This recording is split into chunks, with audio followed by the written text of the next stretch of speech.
eyes have seen the glory of the coming of the Lord. He is trembling on the vintage where the grapes of wrath are stored. He hath loosed the faithful lightning of his terrible Swiss sword. His truth is marching on. Glory, glory, hallelujah. Glory, glory, hallelujah.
job, good job, good job.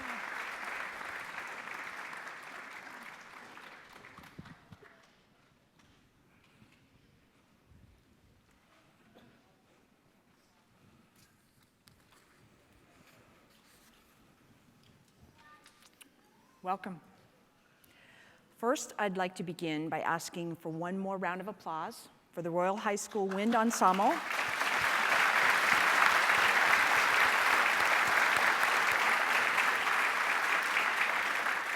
And Santa Susana's Advanced Women's Choir and Abbey Road a cappella group. Weren't they wonderful this morning?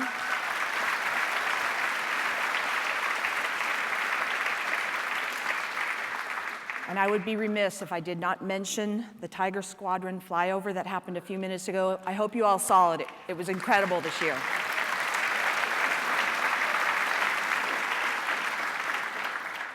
My name is Joanne Drake, and I have had the privilege of working for the Reagans for over 30 years, and now I am the Chief Administrative Officer for the Ronald Reagan Presidential Foundation and Institute.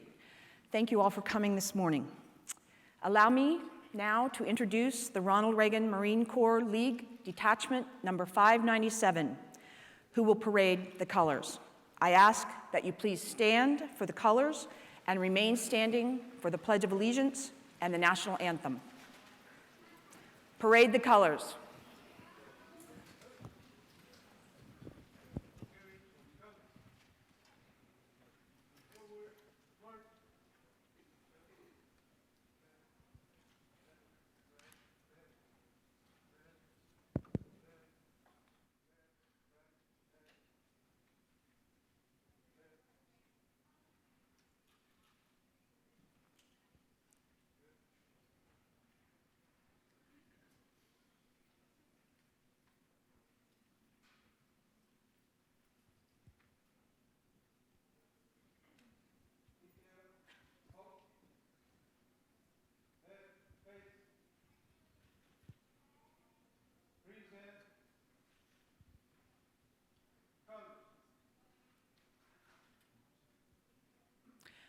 I pledge allegiance to the flag of the United States of America and to the republic for which it stands, one nation, under God, indivisible, with liberty and justice for all.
Retire the colors.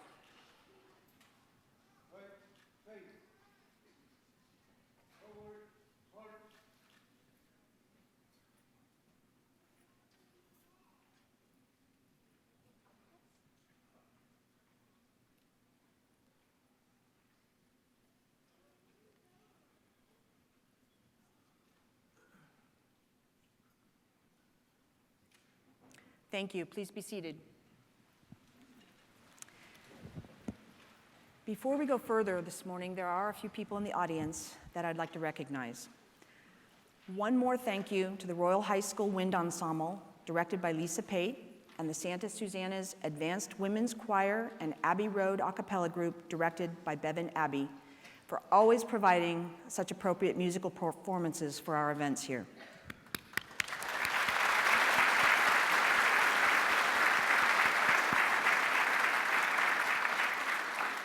I also want to thank the Naval Mobile Construction Group 1 and the Washington Artillery of New Orleans for bringing out their vehicles and providing great reenactments in the courtyard. I hope you'll all go out and see them later.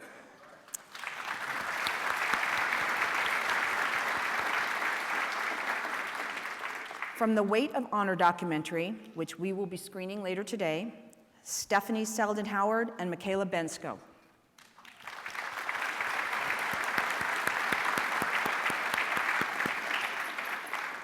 And of course, a special thank you to all of the veterans in our audience today. We thank you for your honor, your bravery, and your dedication to our country and the many freedoms it offers because of you. We salute all of you.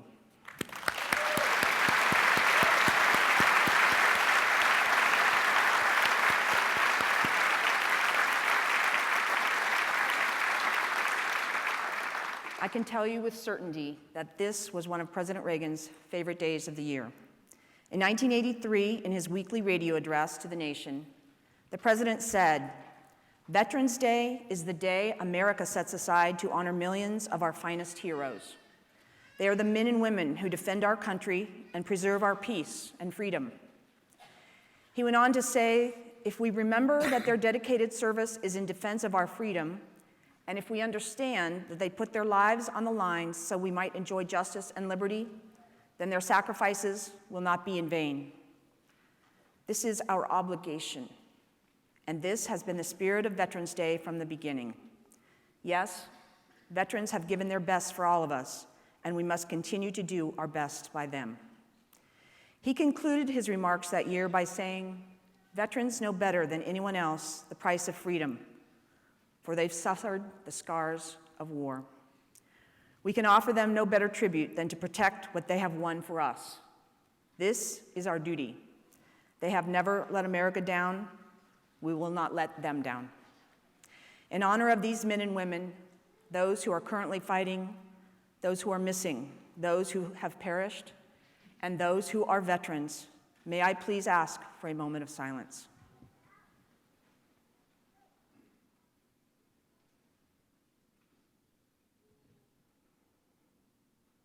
Thank you. And now on to today's program. Our speaker today has, as President Reagan said, suffered the scars of war. However, as he tells it, he wouldn't go back in time to change what happened to him, as that experience has made him the person he is today. And who is he today? A snowboarder, a quad driver, a rock climber, a whitewater rafter, an actor, an activist, and a gold medal winner for the National Veterans Wheelchair Games, just to name a few. He originally enlisted in the Army in April 2001 and had a ship-out date of September 11th, 2001. He eventually served 2 tours of duty in Iraq and attained the rank of sergeant in the military police, so behave out there. After a roadside explosive hit his vehicle on October 23rd, 2005, he became the Iraq War's 4th triple amputee. He is one of the few triple amputees to have survived his injuries in Iraq. And I have no doubt that he survived because of his extraordinary will to live and to continue to experience all that life has to offer. He is now sharing his story in a book entitled No Turning Back, and I cannot recommend this book to all of you enough. It is written as if Bryan is sitting at the dinner table with you and swapping stories. He is truly an inspiration as he tells of his journey that brought him here today. And as he tells you up front, the book is not about being wounded. It's not about struggling. The book is about living, and it's about life. One paragraph that really made an impression on me is in the chapter entitled, "There is no box." And it's written in response to those who are fond of saying, many of you may be in this category, it's time to think outside of the box. Bryan tells us that, quote, "As far as my experience in Iraq is concerned, I don't see what happened to me on my last afternoon in Baghdad as a tragedy. You might see it that way, but I don't, and that difference matters. Calling it a tragedy makes me a victim. A victim has no control. Victims are treated like spectators to their own lives. Describing my combat experience as tragic and shoving me into a box labeled victim diminishes me, and it robs my military service of its honor and dignity.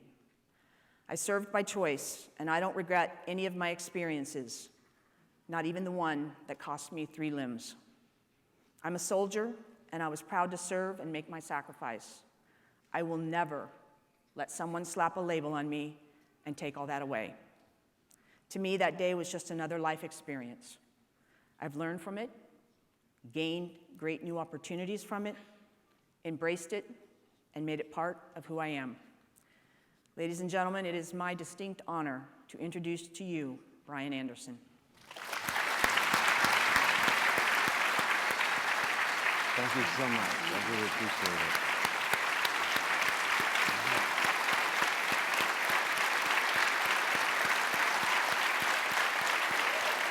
Wow, thank you guys so much.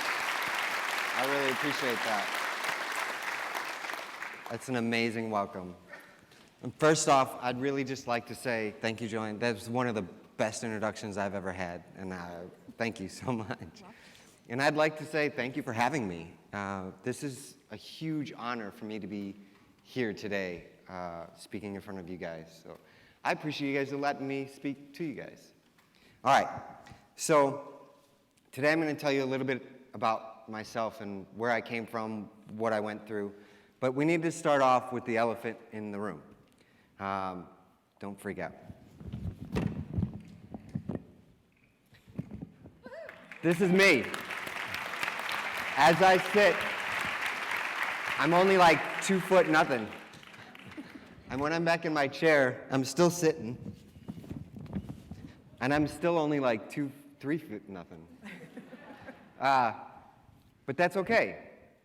This is me. I'm missing my legs and my left hand. And a lot of people would sit there and look at me and feel bad or think that there's a lot that I can't do. And, well, I just want to tell you that that's not true.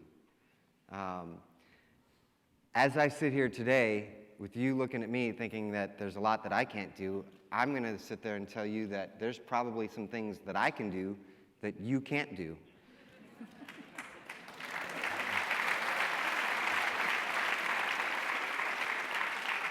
You ready for this one? For example, I can do this. I can keep going too. All day long. And I can take it off. You know, so if anybody needs a hand, just let me know. So I invite you to stare, look, ask questions. First thing that I did when I woke up as a triple amputee was like, whoa, this is what it looks like? Okay.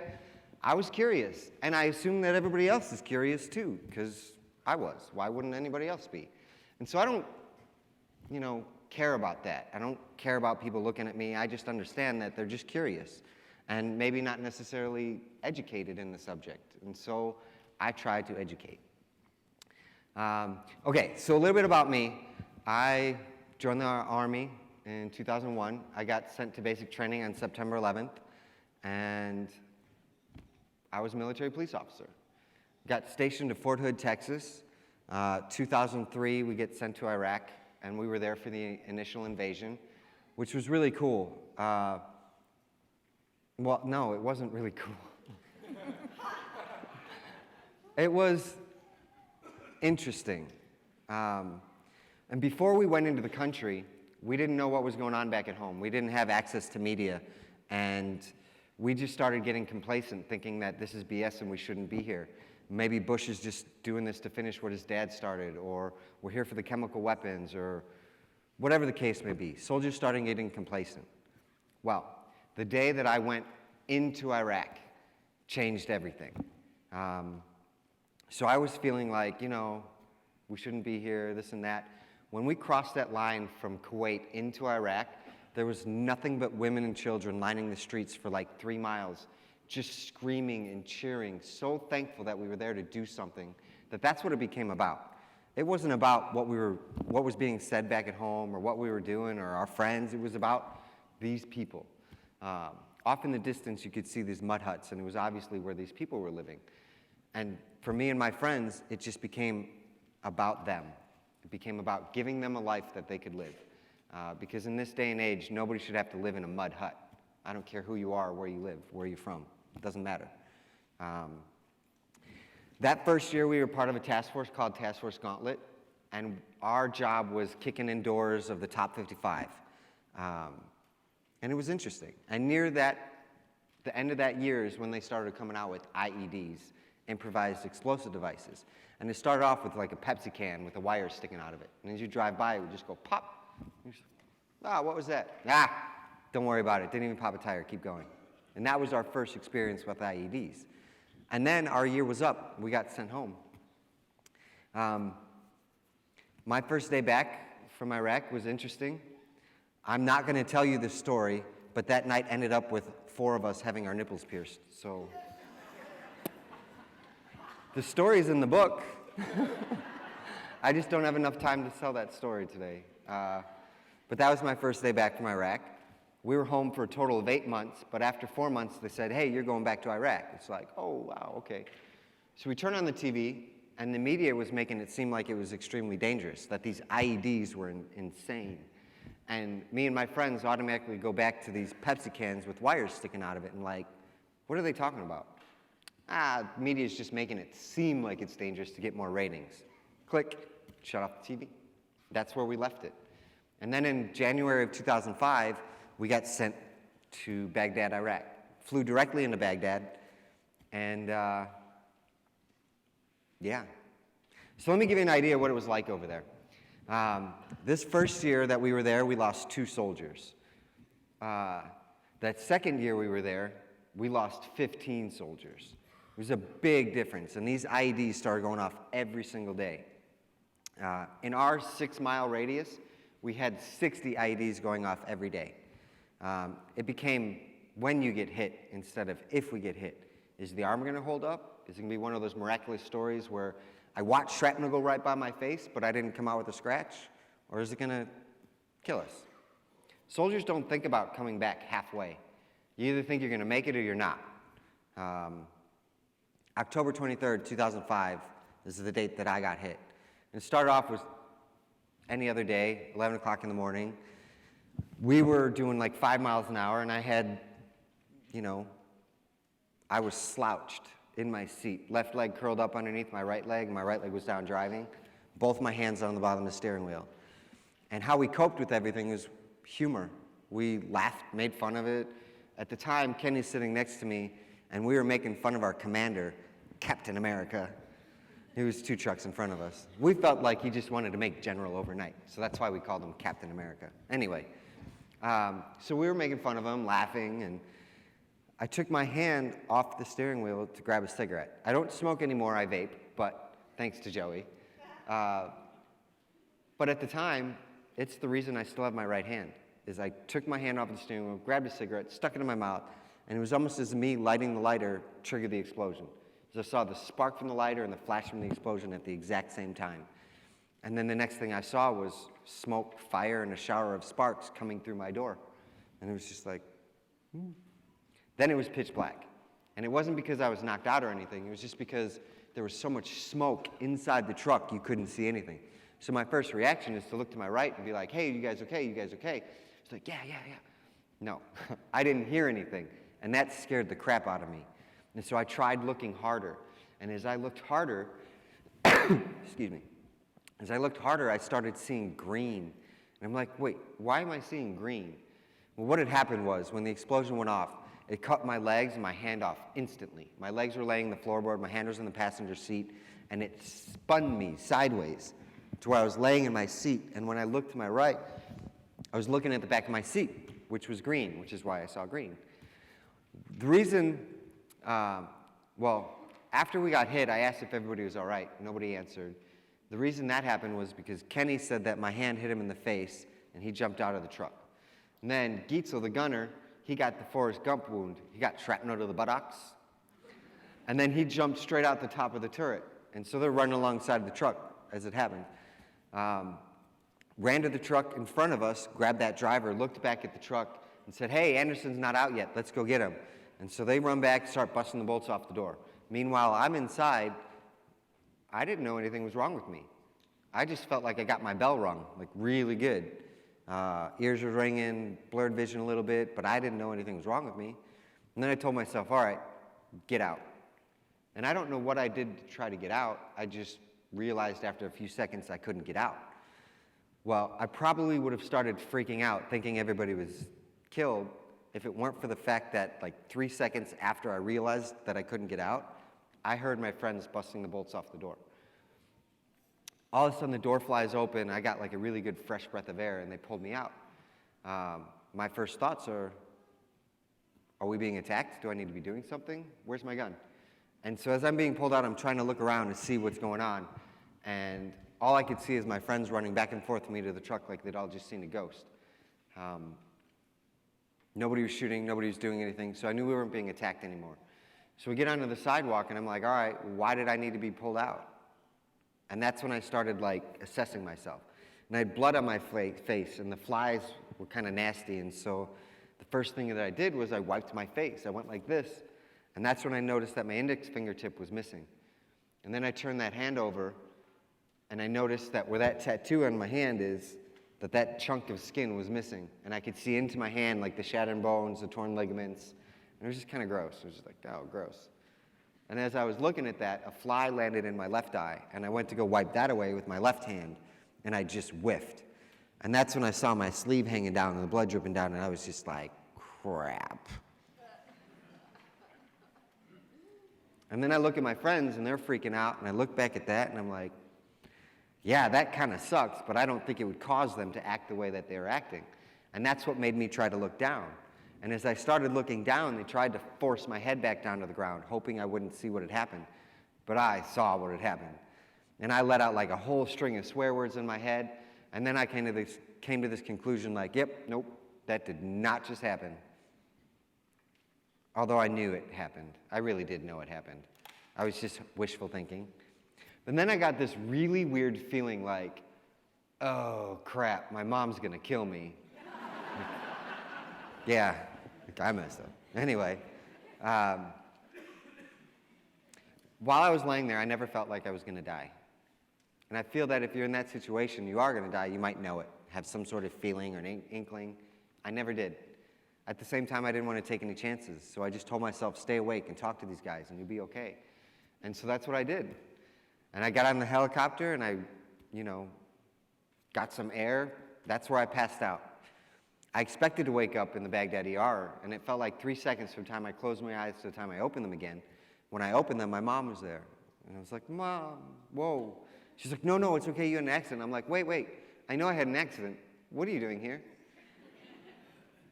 And she does the mom thing, you gonna let me finish? I'm like, yeah, but what the heck are you doing here? And I'm thinking, what idiot brought my mom to Iraq? Like, that's not cool at all. And then she, let me finish. You're 7 days later, and you're at Walter Reed in Washington, D.C. I'm just like, whoa, wow. So I was there at Walter Reed for 13 months. The average stay of a soldier was 18 to 36 months. It's like, dude, I just want to go home and start my life. What do I got to do? I had a pretty good attitude for most of it, and I was really surprised how having a good attitude allowed me to do things, which sounds weird, but when I asked for things because I had a good attitude, people were more apt to letting me do things, even if it was never done before. At one point, I was the first guy to try these Rio knees, which are prosthetic legs, but they were only made for a dude missing one leg. And I'm like, well, what happens if you put a dude with no legs in two of them? I don't know. Like, and so I got to do that. They let me try things. Well, long story short, I hit a depression after about 4 months. And It was fun that brought me out of it. I had a realization of having fun forces me to live in the moment and focus on what's in front of me and not dwell on the past. Oh, so why don't you go out and have fun all the time? Hey, that's a pretty simple, and that's how, it's not like that for everybody, but that's how it was for me. And I just made this switch and said, that's what I'm going to do. I put my head down. I didn't care what anybody else thought. I was like, I'm doing this for me. It's not about you guys anymore. At the moment, it's about me. I needed to get myself back to good so that I can help other people get back to good. And now that's what I'm doing. I have 7 jobs. I am a spokesperson for 3 different companies. One's a power wheelchair company, a mobility company, Quantum Rehab. This chair that I'm sitting in, I designed, I created. It's called the eye level. I'm like, thank you. I really couldn't believe, though, it took all this time for me to come along and be to this wheelchair company and be like, hey, don't you think we should be eye level? Oh, that's a great idea. Anyway, I'm a spokesperson for the Gary Sinise Foundation. I'm a spokesperson for USA Cares, which is a veterans organization out of Kentucky. I'm an actor, a stuntman, an author, and a public speaker, and a consultant. And when you said earlier that it's not a tragedy, it's not. It's another life experience that has taught me a lot about who I am and what I'm capable of. And for example, I'm going to tell you this quick story and then I'll be done. We're good with that, yeah? Okay, cool. So, and this is like the testament of a soldier's fortitude and attitude and the just get it done kind of attitude. So I started working with this wheelchair company, and they're out of Scranton, Pennsylvania. And I was excited to be able to go to work every day after I got blown up. And I was like, okay, so I get to put in this hotel, and I was not in a handicap-accessible room. Excuse me. And so I go to get ready in the morning to take a shower and all that stuff.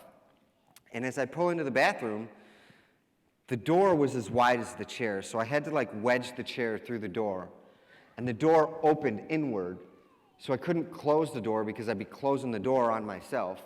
The toilet was like right in front of me, and the tub was, you know, alongside here. And I go to turn on the shower, and as I turn on the shower, the shower head spitting out water against the wall. And I'm like, who does that? Like, why would you do that? I can understand before you get into the shower, you knock it away so you're not shocked with the hot or cold water. But as you leave the shower, you just shut the water off, right? So I didn't understand this. I'm like, all right. I couldn't even get in there and try to like splash it onto me. It was just way against the wall. So I'm like, I'm sitting down here, me 3 foot nothing. I'm like, I used to be a gymnast. I can do this. So there was a toilet in front of me, right? So I put the toilet seat down, and then I put the lid down, and I turned around, I hopped up onto the toilet, and then I hopped up onto the back part of the toilet seat. You know, like the tank part? And so I'm like, phoop, up against this wall. Now this top of the toilet tank was only about this wide. And so if I were like, move my head forward or bring my arm forward, I was coming off this thing. It was all about balance. And so I get up there, and now the shower head's over here. And I'm like, yeah, that's not gonna work. Now I gotta get this hand over there without doing this. So I'm like straight up Mission Impossible style, like,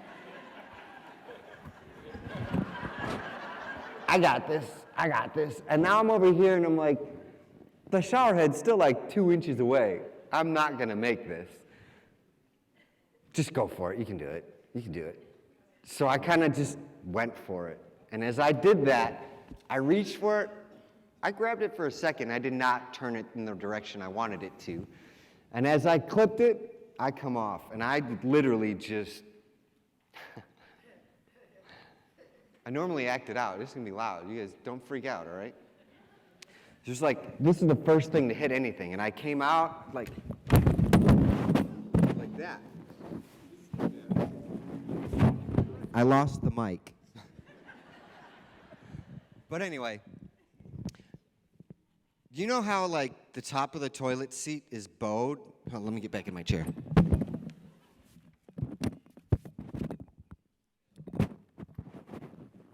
want to clip it on? Yeah, if you don't mind.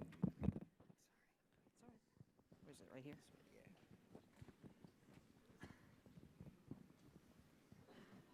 I think we got it. No, that'll, nope. No? It's upside down. Okay. No? Just right there, yeah. That'll work. I'm sorry, guys. Okay. No. I got it. Don't worry. I'll just hold it.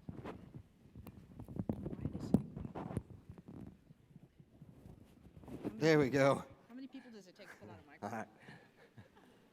right. Okay. So you know how the top of the toilet seat's bowed a little bit? I apologize about that. If you hit that hard enough, it acts like a springboard. It goes boom, boom. And so I hit that with my shoulder, and it went down, it went up, and it launched me sideways into the tub. The side hits the tub, I kind of cartwheel into the tub, and now I'm laying in the tub looking at the shower head, and it was like, it's laughing at me. And then I just figured, oh, you got to use the tools around you. I'm in a hotel. Why don't I just call the front desk? Work smarter, not harder. Guys, I really appreciate you guys being here. Veterans Day is a very special day to me. I really appreciate veterans, the Vietnam veterans that came before us, that paved the way and made sure that I didn't come home the same way. Thank you so much. I really appreciate you, and you guys, all my brothers, thank you for your service. We have an amazing country, and I will always stand for that, 100%. Once a soldier, always a soldier. Cool. Happy Veterans Day, guys. Thank you.